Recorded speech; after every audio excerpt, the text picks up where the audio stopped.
Welcome to the online class the good shepherd education centre अथवा Asha national English school से हिंदी की शिक्षिका Mrs Agnihotri. आज की क्लास कक्षा 7 के विद्यार्थियों के लिए है। आज हम पार्ट 3 और पार्ट 4 से संबंधित वन वर्ड क्वेश्चन करेंगे।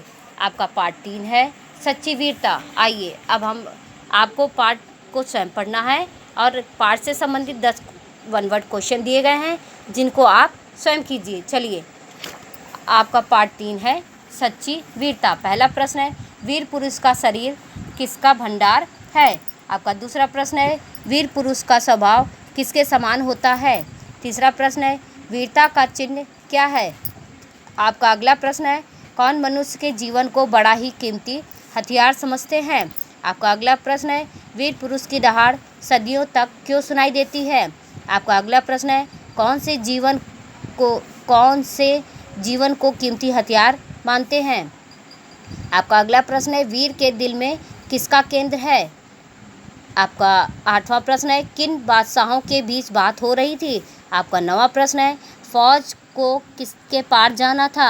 आपके पाठ से संबंधित 10वां प्रश्न है, अपना घोड़ा दरिया में किसने डाला। आइए अब हम पार्ट 4 से संबंधित वन वर्ड क्वेश्चन देखें। आपका पार्ट 4 है प्रेरणा के स्रोत।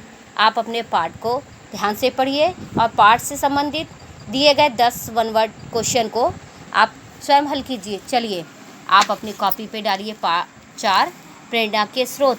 आपका पहला प्रश्न है, हिंदुस्तान कैसा देश है। दूसरा प्रश्न है, हम हिंदुओं से सत्य का पालन सीख सकते हैं, किस पुस्तक में लिखा है। आपका तीसरा प्रश्न है, लेखक कैसे घराने का व्यक्ति था। आपका चौथा प्रश्न है, भारत का इतिहास किसकी पुस्तक थी। अगला प्रश्न है, लेखक के समय अंग्रेजी की पढ़ाई कौन सी कक्षा से शुरू हो जाती थी। आपका अगला प्रश्न है, मैं लिखूंगा सच्ची बात किसने कहा था। आपका 7वां प्रश्न है, पुस्तक की कीमत कितनी थी। आपका 8वां प्रश्न है, भारत का इतिहास पुस्तक में किसका प्रसंग लेखक ने पढ़ा था।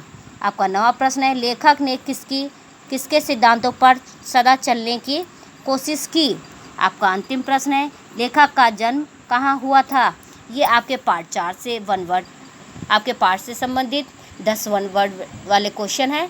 आप अपने पार्ट को पढ़िए और इन सारे क्वेश्चनों के आंसर स्वयं ढूंढिए। धन्यवाद।